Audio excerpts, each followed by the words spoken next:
us now to talk about the unrest in Minneapolis is Chicago Police Superintendent David Brown. Superintendent, thank you so much for joining us. Chicago went through something similar with Laquan McDonald. We see these horrible pictures coming out of Minneapolis. What do you say, or as we move forward, to keep this from happening here in the city of Chicago? Number one, I think what we say is we believe in the First Amendment right to protest, while at the same time we are a nation of laws, and we have to protect both people from being hurt.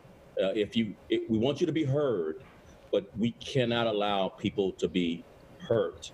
And so our officers have been given the guidance to allow, of course, the expressions of and all their sentiments and anger. I feel angry too about this particular situation there in Minneapolis. It is just gut-wrenching and very unsettling to see that video and to watch it all the way through to the end till Mr. Floyd passes. But while at the same time, destroying property and violent behavior cannot be tolerated in our democracy. And very quickly, you came out with a statement that essentially said there are lessons to be learned by all police officers, including Chicago police officers. You want your men and women to watch that video. What do you hope they learn from it? Number one, it's always the right time to do the right thing. But I think it's a stern message as well to show what's not acceptable here in Chicago or shouldn't be acceptable anywhere.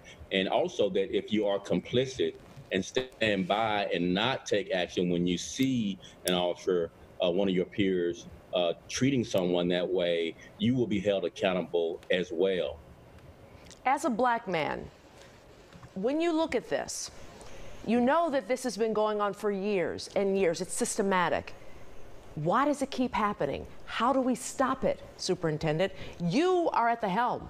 You have the authority to do reform, to try to stop things like this from happening, to see inside of the police departments. How do we do it?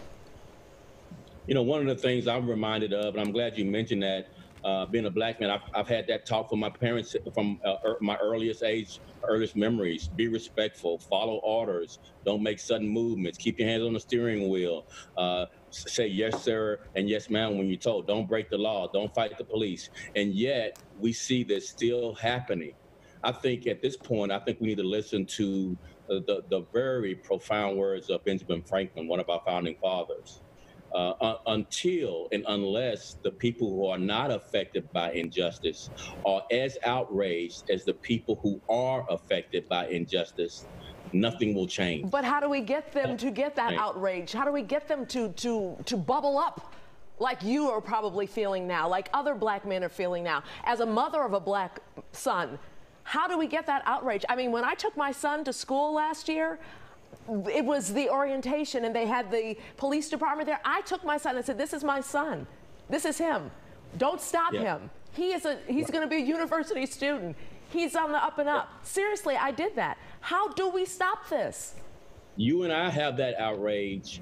I would look across the desk and see if people who don't have the effects are not people of color, not being treated that way, they have to match our outrage in this country. And I've seen examples of it. We just need to have more people who are not affected by injustice be as outraged as you and I, who we feel affected by injustice. Superintendent, when you and I talked a week or two ago in Inglewood, you said one of the messages that you were going to be delivering to officers in Chicago is that they must show respect to people in the community, whether they are, the owners of a mom and pop business or a criminal. You must show respect.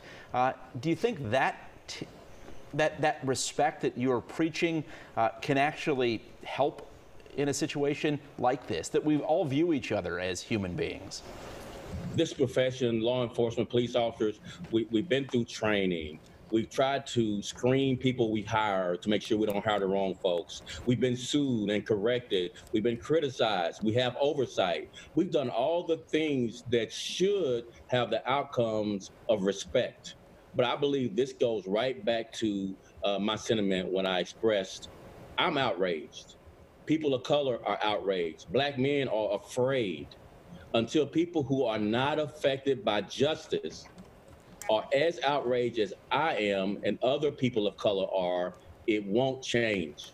Superintendent. You hear Black celebrities of color speaking out. You hear, Black athletes of color speaking out. And I'm challenging others who don't feel affected by this. I mean, the white athletes, stars speaking out, celebrities. That's what will really open up this idea that we are all affected when injustice happens. Well, let's hope for change. Superintendent David Brown, thank you so much. Be safe, be well. Thank you. Thank you.